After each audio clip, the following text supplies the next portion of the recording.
Hey everyone, Shadow Rockets here, and it has been a long time since I made a video, and I am very sorry for that. It's been almost a month. We are, 6 days from a month now. Just been so busy with school. We all knew it was going to happen. I just thought I could avoid it, but I guess not. It has just been rough, but we are getting right back into making just regular videos, or at least semi-regular. And what better to start off with than a campaign breakdown.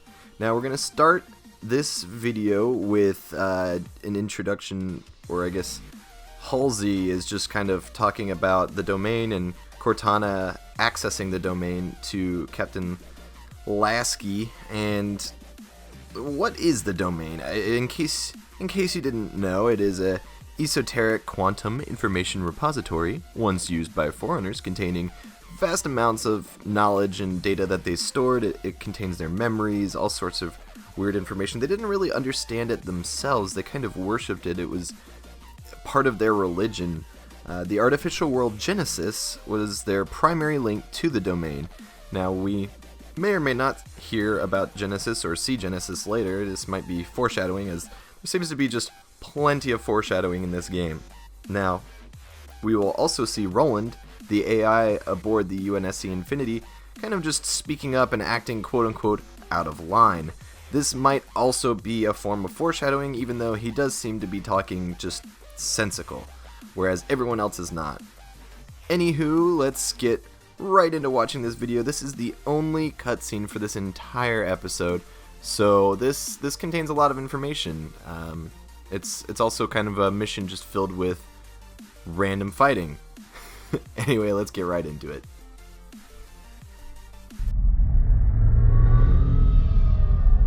I tried to warn you this was happening. Cortana is no longer an asset, Captain. She is a danger. She has access to the Forerunner domain, a galaxy-spanning network Cortana's that alive? allows her to control whatever devices caused this damage. How is she? Master Chief believes she contacted him. No, John must not speak to her. He's gone in search of her. You let him go? How is it Nobody lets the chief do anything. He does what he wants. Until 0631 this morning, when he was declared absent without leave. This isn't about the Master John Chief. is not equipped emotionally to deal with her as a threat. Hey! Is anyone gonna answer me? You're out of line, Roland. Yes, sir, but so is everyone else. You created Cortana, Doc, and now you're throwing her out the airlock with these accusations. Roland! You think she tricked the Master Chief into abandoning his post? Respectfully, sir, to what end? Why is Cortana the problem? Because she refused to die when she was supposed to?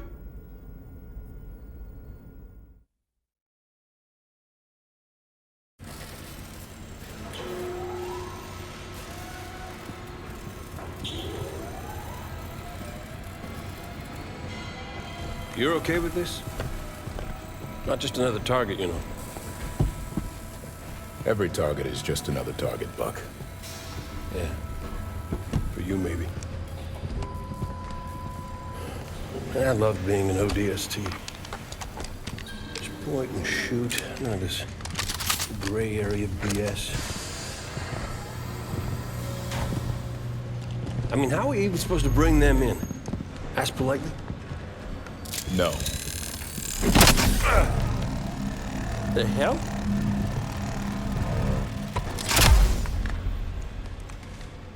Armor restraint. Short-circuit their suit systems.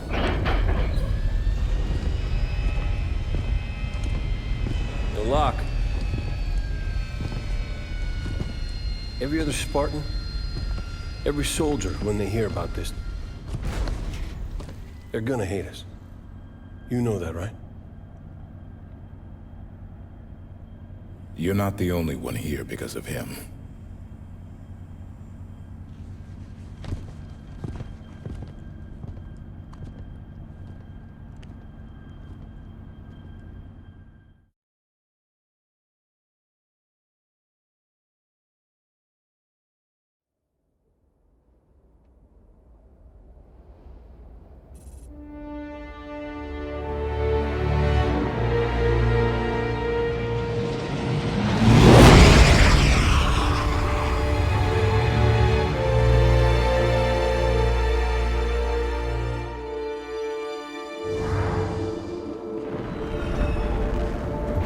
Covenant blasted this planet in 48. It was a UNSC colony then, but we never came back. Run by a private corp now, chipping away the glass, making her livable. Why are we taking the long way down? Because it's polite. Grew up on an indie colony like Meridian. Folks out here don't take well to the UNSC landing in the middle of town. Tend to see it as an act of aggression. Speaking of acts of aggression, Those are Forerunner ships. What the hell are Forerunners doing here? Maybe we're not the only ones here for the Master Chief. Whoever the hell is on my elevator, identify yourself. This is Spartan Jameson Locke, UNSC. A lot of you. To whom am I speaking? This is Governor Sloan, and you... Governor didn't seem to want our help. Well, he's gonna get it anyway. Now, we already kind of talked about the first half of that cutscene. I want to talk about the very ending, and essentially where Locke says Buck is not the only one here because of quote-unquote him, referencing Master Chief.